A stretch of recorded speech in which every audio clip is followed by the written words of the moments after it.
watching a Youth TV, empowering you.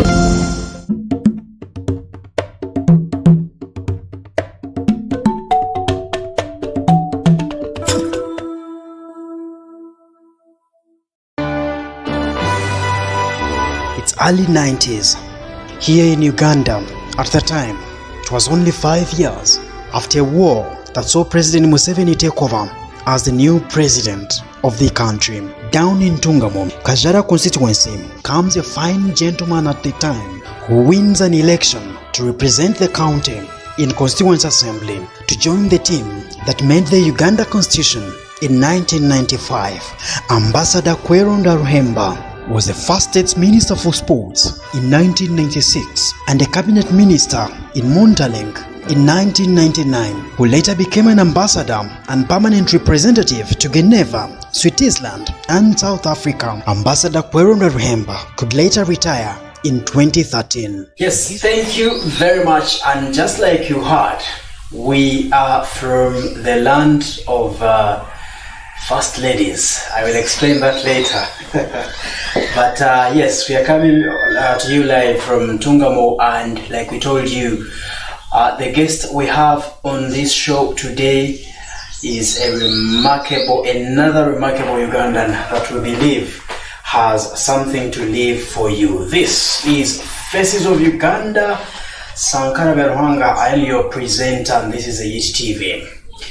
We do this because we believe stories have important impact that they actually leave to those that either read them or view them or listen to them, especially stories from those people that actually have ever seen. That is what we talk about when we mean experience. And trust me, you always have a lot to learn from that. Now, let's do just this. When we come back, we should be able to start with our guest today.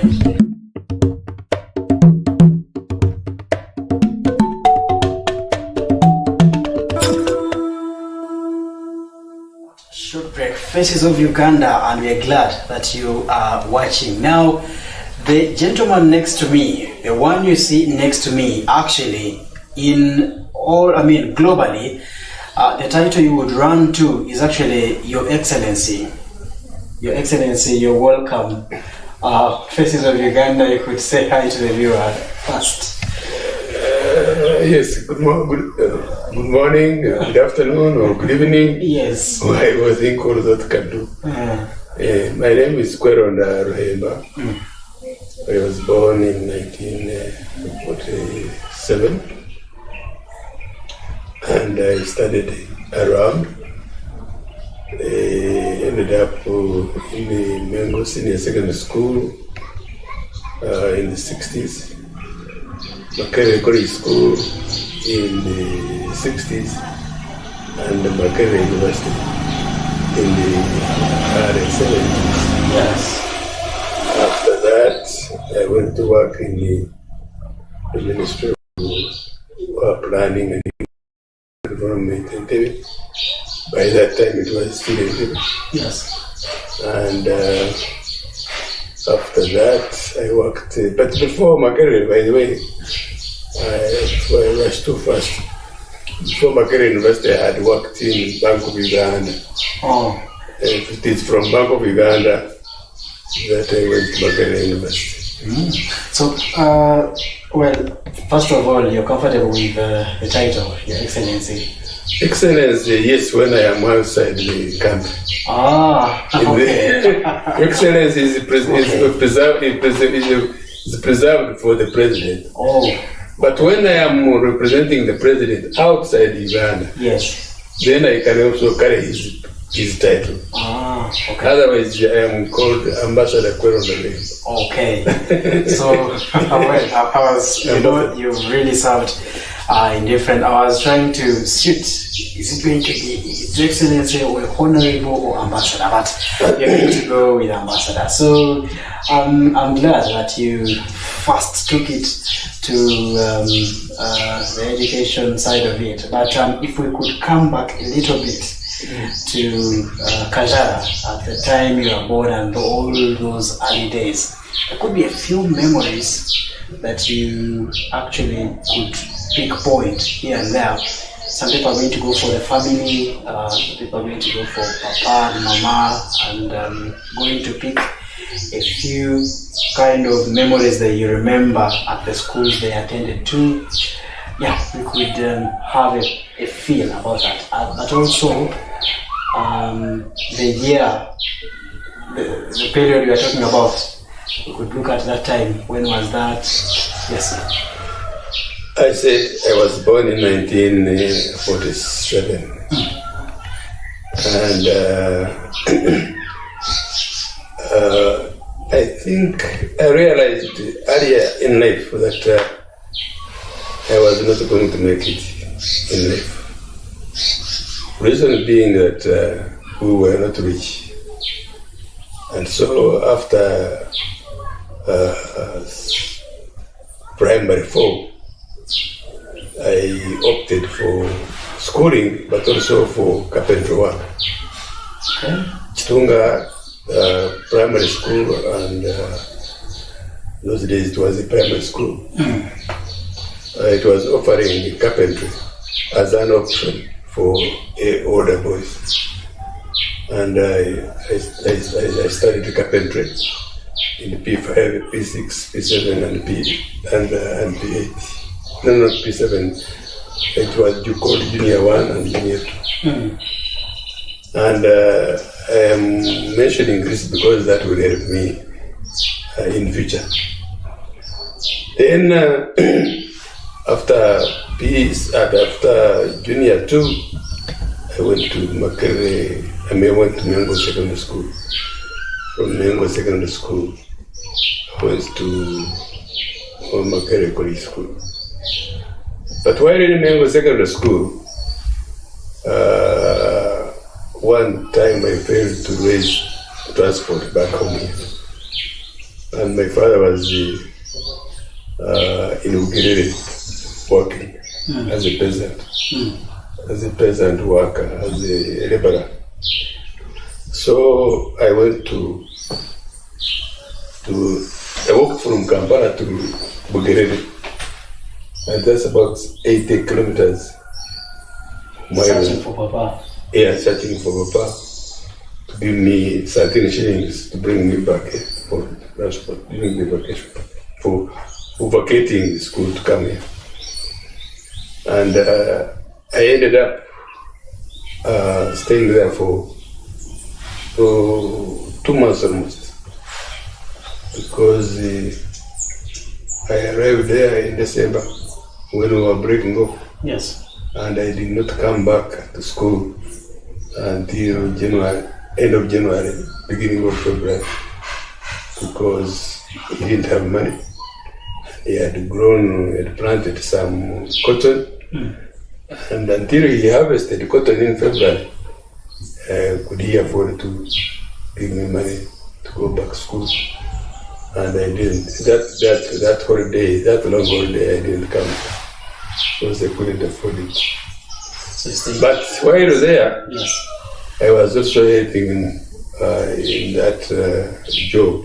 Him and his friends, whenever they went to the shamba to look after the cotton, me, I stayed behind, but I will mingle in the community there and get something to do in terms of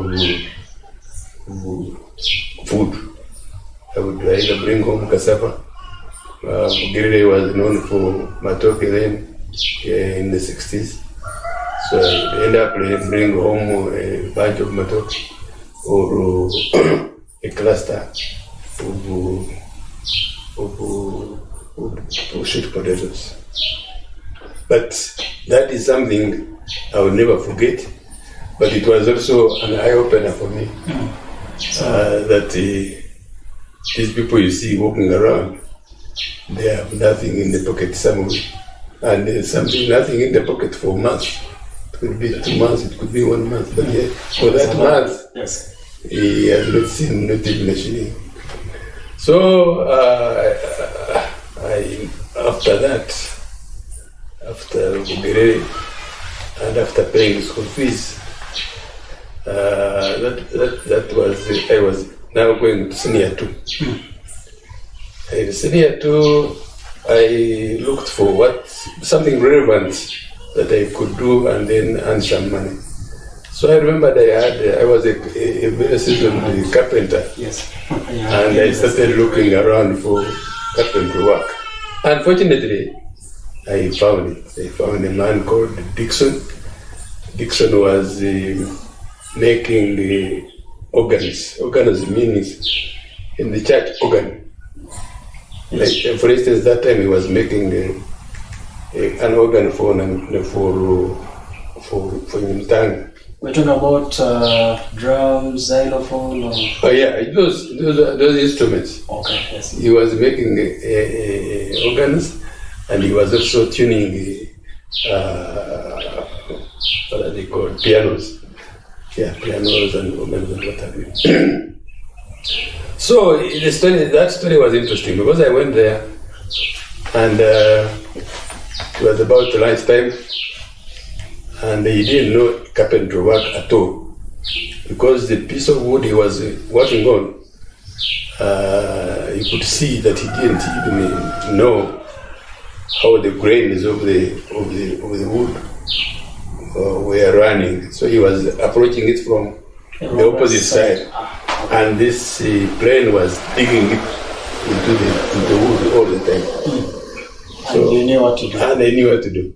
So when he went to have lunch inside the house, I stayed behind because he had not put the question whether he would give me a job or not. And when he went inside, I got this plane, and I could see there was something faulty. It was not in a square. Mm-hmm. So I opened it, I cut the bad part of it, and I sharpened it. After sharpening it, I put it back quickly, and I tested it, it was working. And you kept quiet? And I kept quiet. So when he came back, and I turned the wood around, so when he came back, he tried to plane as only to find that this time it was not digging into the timber, it was running smooth. He said, what has happened here? I kept quiet, and he repeated it. Did you touch my plane? I said, yes, sir. What did you do? I said, I cut it, I put it square, and I sharpened it. He said, do you know all that? He said, yeah. I said, yes, I do. And he said, do you know a bit something about carpenter? I said, I'm a carpenter. I've done 4 years in carpentry. So he allowed me now to touch his wood and to plane. And I did it. And I could see where he had gone wrong, and I put a gauge and I put it. Realigned it. Yeah, I realigned it. So he said, now what do you want? I said, I had come to look for a job. He said, what kind of job? I said, this very job you are doing. He said, okay, you can think about it. You come back next Friday. The following Friday I went there, and there was plenty of work to do. So he engaged me at 5 shillings per hour. Per hour? Per hour. You struggled to get 13 while you were coming to look for Papa. This time you're making 5 per hour. Per hour. That was a nice. And he gave me 3 hours every day. So I was going home in the evening with every after school. I was going home with 15 shillings. Sometimes cash, sometimes he would keep it for me until he was ready, and he would give it to me. So I could see my fortunes were turning around. While I was still there, working as a carpenter, our music teacher at school, Mengo Secondary School, retired. And when he retired, there is another young lady who came in to replace that old one. And my friend has told me, oh, we have a new teacher, There was some excitement. And I went to sing, and I sang very well. I sang the following day, weekend also, on Friday, because we were singing church singing every Friday. The third would have been going back to sing. I didn't go, and she was annoyed. So the first week she came back. She was working at Namugunga, na Bingo. She came on a Friday, very early, and when I was getting out to go and run and work, she caught my hand and said, "You owe me something." So she took me to the headmaster. The headmaster was the Reverend Antech, and he was a very, very strict fellow. And she told the headmaster that I was a bad boy, disciplined, and she heaped a lot of nonsense.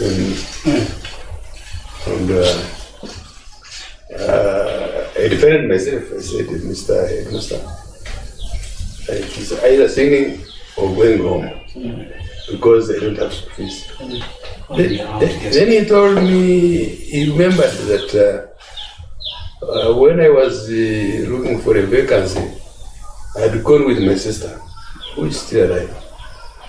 And what happened to her, I said, her husband was a pump attendant. They have no more job, and they have gone home. So he says, now we don't have anybody to pay school fees. I didn't have anybody. In fact, I told him the story of Bugireri. He was touched, and he told her, this woman who was pushing me, he told her, you can hear the story. So the woman was determined to have me sing. So she took me aside after we had left the headmaster's office. She said, "Can you dig?" I said, "Yes, I know how to dig." "Can you slash?" I said, "Yeah, I know that, all that." He said, "Okay. Would you be able to work for me if I gave you an opportunity?" I said, "Yes." So she was going to move into a house at just opposite Mulago. Those cottages now, I think the Sudir's place. And I said, "Okay, you meet me now at house number 23. I met her on Saturday there. We went to the shops. I think it was Cashco those days, the supermarket. And we bought machine, the hoe, a slasher, and a banger. And then we went home. I said, "Okay, here is the place is unkept, so here is your job. Keep it, put it back to where it looked like." So the garden flowers were, out of shape. The fence was overgrown, and I started straight away. And after about 2 months, the thing was looking fun and wonderful, and even some other fellows, they wanted to take me there to work. I said, "No, this woman has picked me from poverty. There's no way I can leave her." So she said, "Leave that job there." Of carpentry. But I'll give the same money that you have been earning, but you must work on Saturday or Sunday, because if you're going to work every day from Mengo to Mulago, you're going to interfere with your studies. So you work on Saturday in the number of hours you want, and Sunday if you want. So I started working very, very, very hard. Soon enough, I had opened a bank account in the post office. At that time, did Papa know anything about that? No, he didn't know anything. But I never came back here until about 4 years later, because of that problem of transport. Now, the woman told me later on, she said, okay, you leave that job there, will be carpentry. Come and work here, and I will even pay your school fees. Said, how much is it? I said, 500 shillings. Said, I will pay. She paid, and she continued to pay me as a worker. And I opened a bank account. It was getting fat. And so I finished my senior section. Then I went to college school. I finished, and even college school, the money was not much. The government was paying, but it was not much also. University, I was still earning my money as a worker. So that is phase one of my success story. University I finished, then I went to work in the Ministry of Planning and Economic Development. But of course in 1972-3, Yes. When after the Idi Amin came in, these people were harassed left and right. The Indians were sent away, and Amin found you at work already. Yeah, Amin found me at work already. So they had to go. 73, she packed and went. But I had done some mistakes in the university, and the government was paying, so I had no problem anymore. 76, I worked in the government. I started working in the government. 77 in the government, the office of Idi Amin.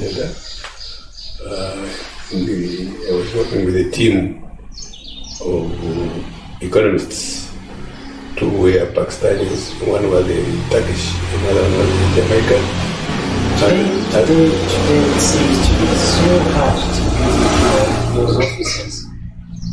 When there's been some fast forward immediately after the university. How did we get to... No, during our time it was not hard. Because as soon as, before we went for a long indefinite vac from Makerere University, public service came and interviewed us. Uganda Public Service. They interviewed every outgoing student, outgoing graduate. And speak out for private. Speak up those who are going to work for government, for departments of government, or whatever. And so I was interviewed before I left Makerere. And when I was here, some people came and visited us here and to see where we were coming from. And those were days when they had to know where you were coming from. And, at Makerere, you did which course? I did economics and rural economics. And then I dodged the education because I didn't like to teach. But during the last year, during the last term, the government caught up with us. And the government said you must do a diploma or you don't graduate. And so we went in a rush program, again paid by the government. And we spent there a few months and we got our diplomas. We were not many, those who had graduated about 15. Yeah, so you finally graduated from Makerere. I graduated from Makerere. I work in the Ministry of Planning and Economic Development. And that's under Amin again. And Amin. Amin went in 79. Before him going, Of course, as Bazukuru, we've grown really hearing this kind of other stories about him. Well, I do not know what actually it was like with you people working in such offices. And in any case, anyway, if what they say about him was actually true, or if you as a person have any kind of memory that was so personal, it came to the Amin story that we hear today. No, Amin was very.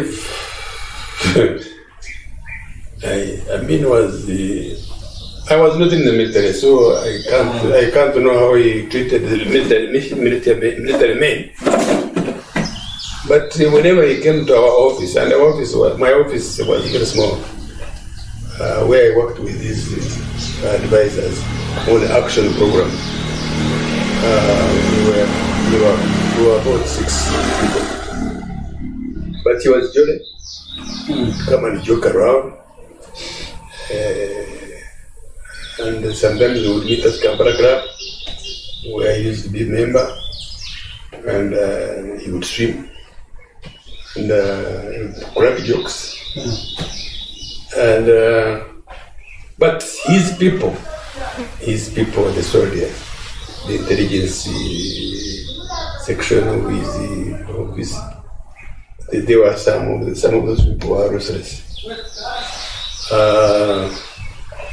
And there was a mix of many, some Rwanda boys were very, very ruthless.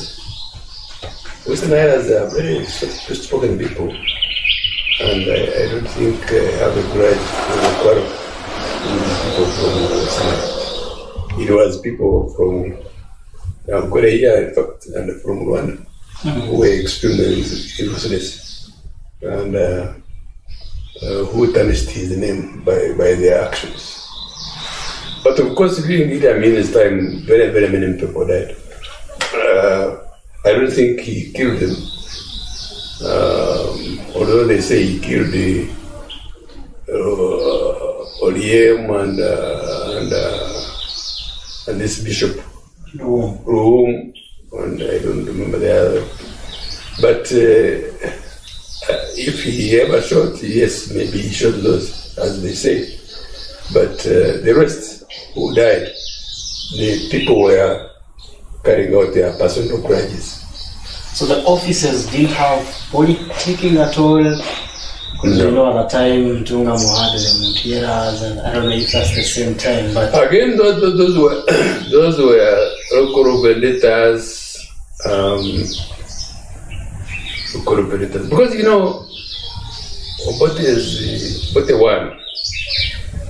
Obote one was UPC, and as soon as Obote was overthrown, people used the soldiers to kill some of those volunteers they are talking about, the Wanalukas and what have you.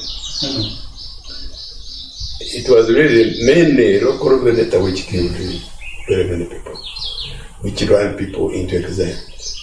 Otherwise, I don't think Amin had time to go and look for somebody to kill. There is and we're by the way, sorry to go to the story, though, whenever we get that chance, perhaps we may need to connect some dots. There's a trending, it has been around for some good time, the video in which Amin actually sat ministers, and there's a popular quote of, he tried to sound really serious with them. One of the quotes were, "If I enter the office of the minister, he's not at work," something like that. So that's what we're trying to find out. Was that really some kind of pressure on you? I don't know. I was not in the cabinet. Yeah. So I don't know what he talked to his ministers. I believe if that was this thing, then the pressure would actually come to you people in these other offices. No, but like those days when the economy was run down, you could see that his position in the government as the president was also going down the hill. So he was talking serious. Yes, if I find you are not in the job, at work, automatically out of the office. Yes, those. I think he said those words. I think he said them, but out of frustration, because he found the economy running. Yes. That was in 1971.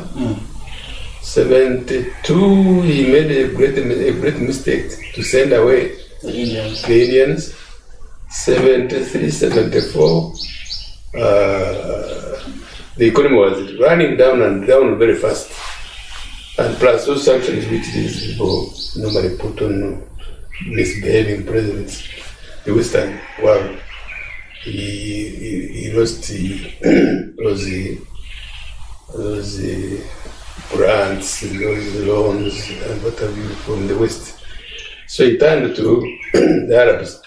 The Arabs were not giving so much as the West. Because in the West there is also World Bank, there is also IMF and what have you.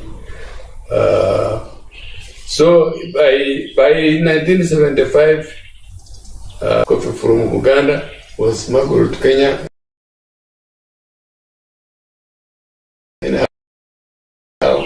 So the economy was in bad shape. By 1977, when he agreed to work with the World Bank and the IMF, and then that was the group I was working with. Yes. By the time he agreed to work with those, and you can see where they were coming from, he insisted he wanted people from Pakistan, from Arab world, Muslims only. What the West had. Yes. So he was like he had been squeezed dry completely. So he opted for IMF, World Bank, to give him some loans and push the economy forward. And the program I was working on with those people was rehabilitation action program, quick action to turn the economy around. Well, I joined those people as soon as they came, 1976, 77, 78, and 79. He was pushed out, but the economy had not turned around. It was in bad shape. Even when he was saying those words that you have just mentioned, yes, it was out of frustration. The economy was not functioning at all. Lines, you could go and line up for 3-4 days before you could get a liter of petrol. Sugar, completely, it wasn't anywhere to be seen. So, all those essential commodities, they were not there. But Uganda being what it is, it survived. And I am sure it is the president of yesterday and today who made Idi Amin stay for those long years. So someone who was in economic kind of office, do you regard that as the worst time Uganda ever faced? Yes, it was. It was a very bad time because we could spend days on a petrol station. Could park there today thinking petrol would come tomorrow, following day. Beer. Those of us who drink beer and enjoyed it. Sometimes you had to drive to Ruzira to follow this car, this lorry. to follow this lorry. Sometimes the lorry would end up in Kawempe. Yes. and unpack, they would unpack and put it on the side of the road for the bar to come and pick.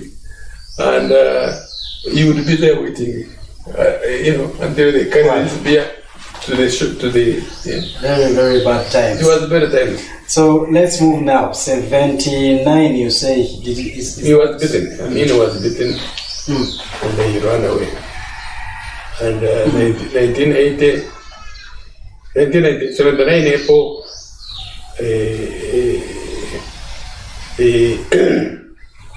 he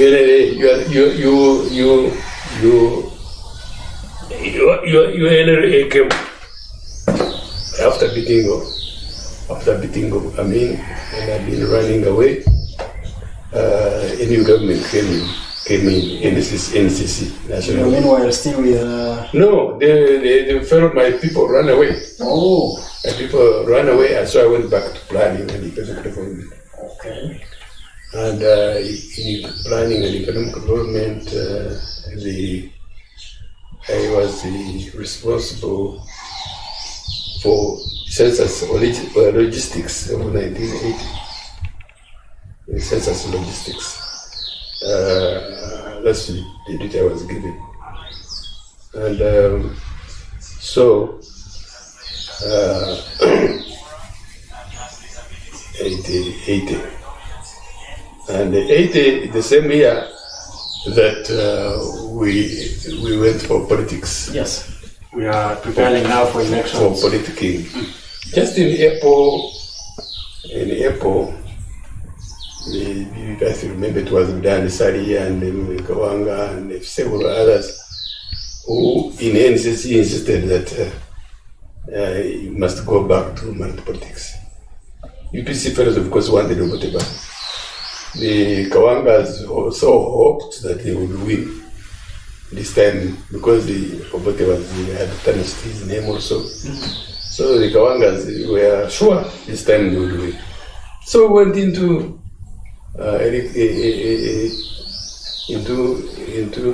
politicking from about April, May to 12th December when we voted. And I opted to stand here. That was under which party now? Under UPM. Ah, okay. UPM. So I stood here, and the county was very big. From Nchikongo here, in the border with the Shema to Rwanda, the border with Rwanda. That was one county. That was one county. The whole of Bushenyi and Kazala was one county. So we ran around. What influenced your decision to be part of was the party really popular around the year? I thought, we thought things would turn around for the better without those men for Obote's UPC. Oh. And secondly, at the last minute, nobody was willing to stand here in Kazan. No, Bushenyi was very difficult. Bushenyi was still UPC. Because of... Bushenyi district was simply difficult UPC. The Kanyomozis, the Rangaranga, they were very ruthless. So in 1996, last minute, before they closed, there was nobody to stand in Kazan. So I said, I will stand. And I stood and I lost. My DP man, he lost miserably. And then they ran after us and we had to go to exile. So I went to Kenya. Simply because you stood against UPC? Yes. They chased us. They ran us. They wanted to... Because the saying was that if they don't do anything about us, we shall be a problem for them in the future. So I ran into Kenya.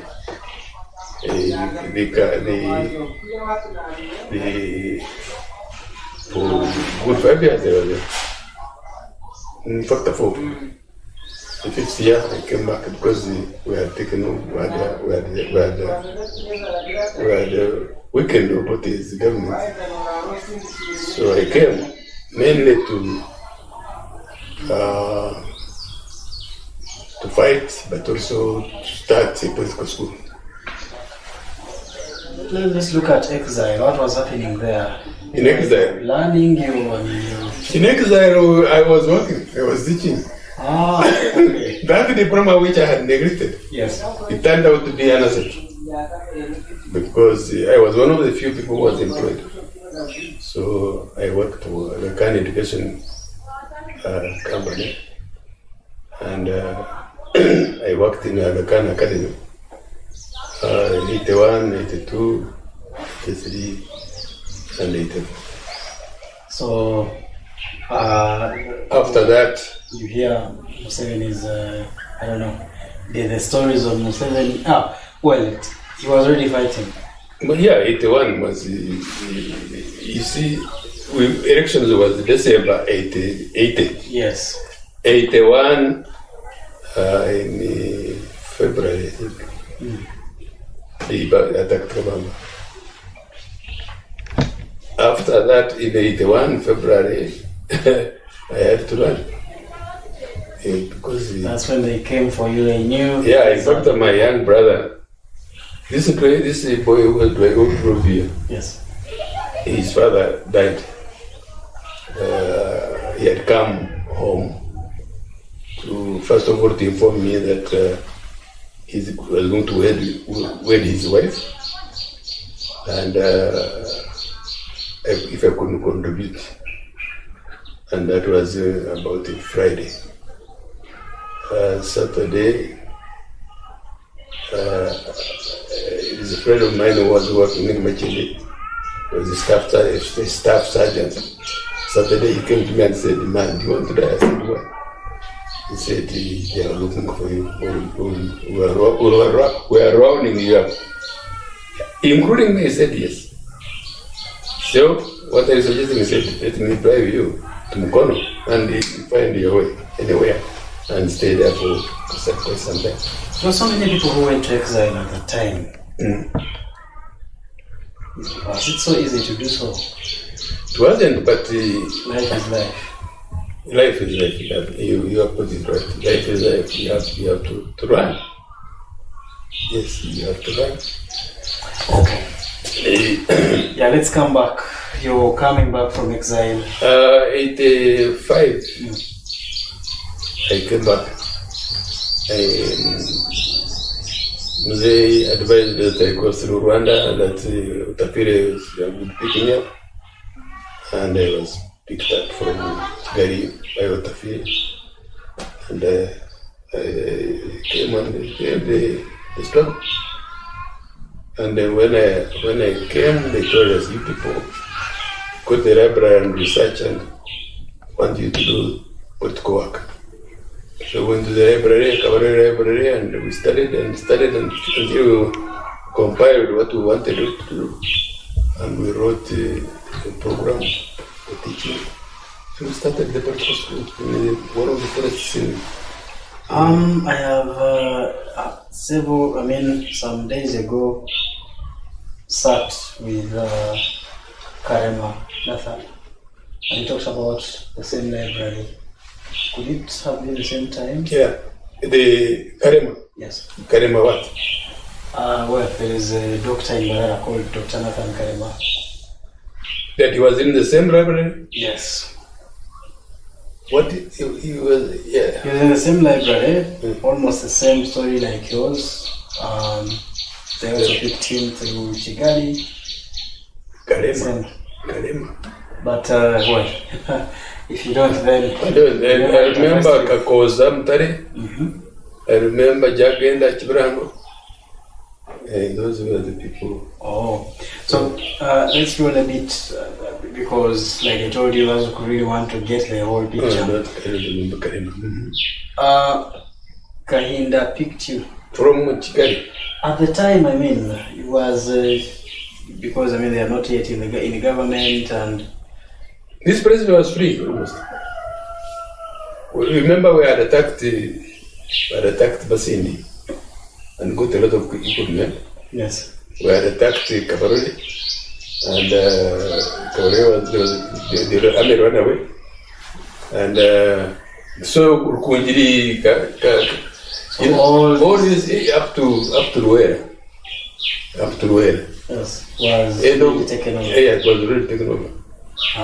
There was no problem in it. Okay. Yes, let's roll now. We are in Fort Poto. In Fort Poto, some soldiers, the fighting soldiers, mainly were in Mulima, the hills, And so what we had to do mainly here was political work. Because the area was semi-hostile, but also excited that the new regime is coming in. So people were willing to learn, they were excited. So much recruitment took place here, in Kunjiri, in Kazaraya, and Sungamo, and generally the whole of Angole. So we lifted up the army. By the time Kampala was taken, people from this area, I'm talking about plus Kabarole, were many. Did you ever go to the bush?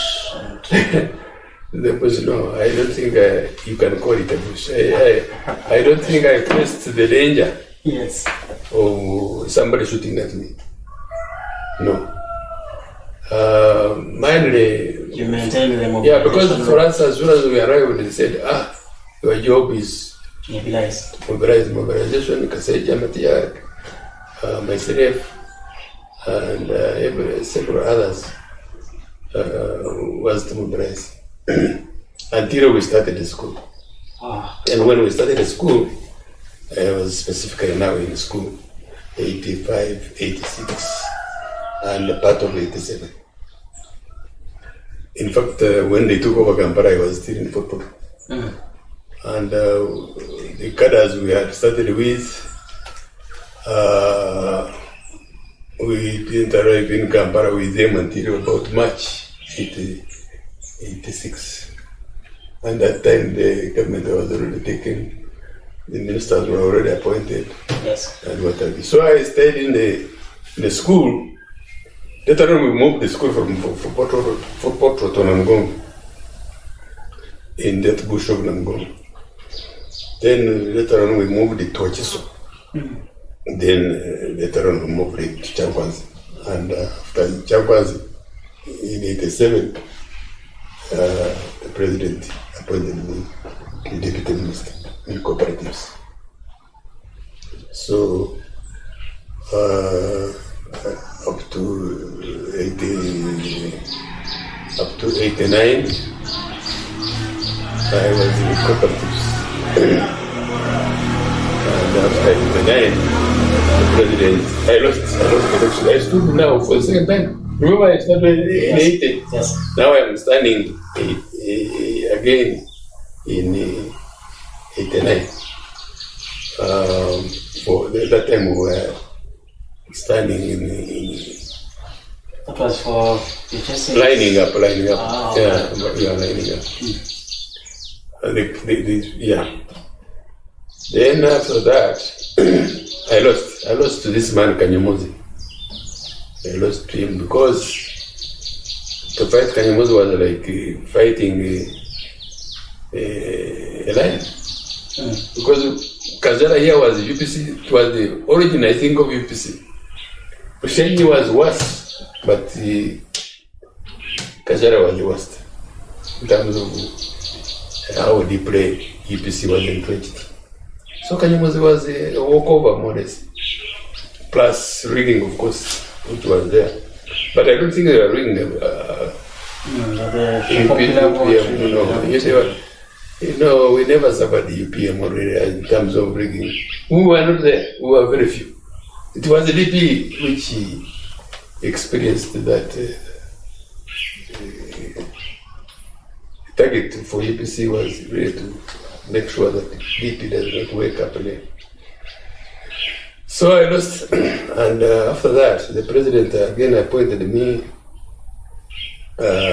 some kind of envoy, a special assistant, to run around the world and invite people, even in the diaspora, to come and work with us. Please come back home. Yeah.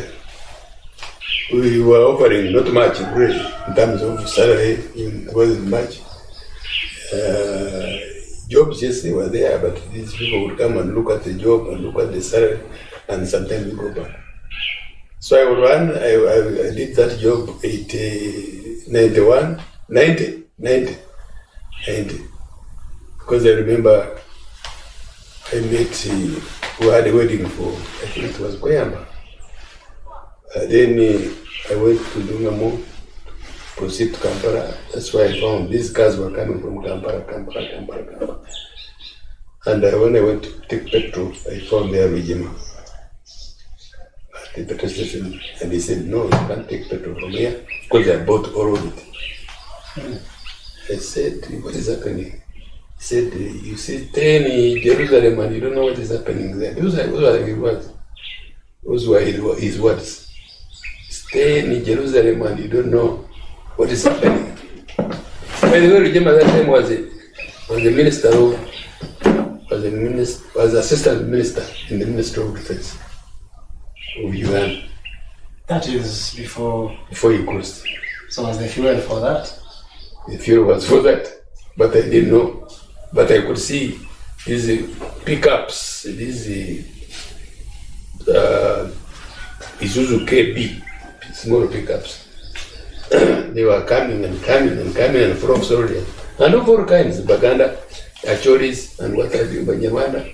You know, he tells me, you live in Jerusalem and you don't know what is happening. He said, anyway, I went and booked some petrol from some other station and I went to Kampala.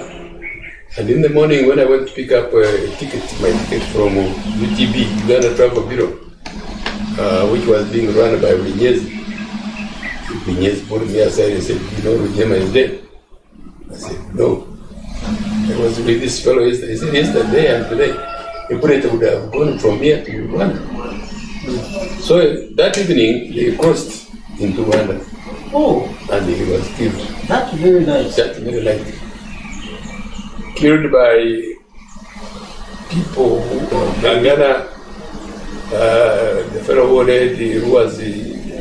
who lowered him in actually, who lowered him and said, quickly, you come and otherwise the way is getting worse. They were the one who engineered his killing. So, okay. That was, so that's the same week. That ticket I was going to buy in the Vinyez's shop was taking me to America to take up my first assignment. Recruiting. So I went to that evening. I went to America, and we had a conference in Dallas, and Kagame found us. Kagame, they were stuck. After 1 week, they were stuck. They didn't know what to do, and they had to bring in Kagame. And I remember I attended the first meeting, which was fundraising for Kagame to come and take over from Monjem. And they had lots of questions were thrown at me, as if I had come from one. Anyway. Well, they knew at least you have a story. So, yeah, but they did, because the Jema was with us. He was the minister, assistant minister. And I had seen him when he went to cross. So that was 80 what? 90, yes. 90. Yeah, 90. 90. First of the year. 90. So I ran that job until I won CA. You came back and I was working from here. I would go to America, Canada, Britain, what have you. There is no country I didn't go to. I visited the world. That job was good for me. Now I know the world. Yes. I know Russia, the whole of Russia. Whenever here there was somebody I would go there. Uzbekistan, Tashkent, Baku, those towns here. Leningrad, I know all those towns. 1994, I won elections in Kajara County to represent the county in Parliament, in the constitutional, in the constituent to go to the Constituent Assembly, represent the constituency in making the constitution. And immediately after the promulgation of the constitution, which was in 1995, we went into another election, parliamentary election. So before we go for the other one, you're part of the team that formulated the constitution? Yes, 1995. Then maybe I'm attending. Yes. And then after that, I also won elections to go to Parliament. Maybe The sixth Parliament. Yeah, a bit before we go to that. What had happened? What was there need for? Like all this time, we didn't have a constitution. We had a constitution, but it had been tampered with many times. Yes. Had been amended here and there. And the country was run unconstitutionally for some time. Idi Amin. But the two didn't change much. Yes. Then 86 to 95. It was always good. It was even Museveni's reign 86 to 95 was you could say unconstitutional also, because other than that article number 1 which was changed. So we needed a new parliament.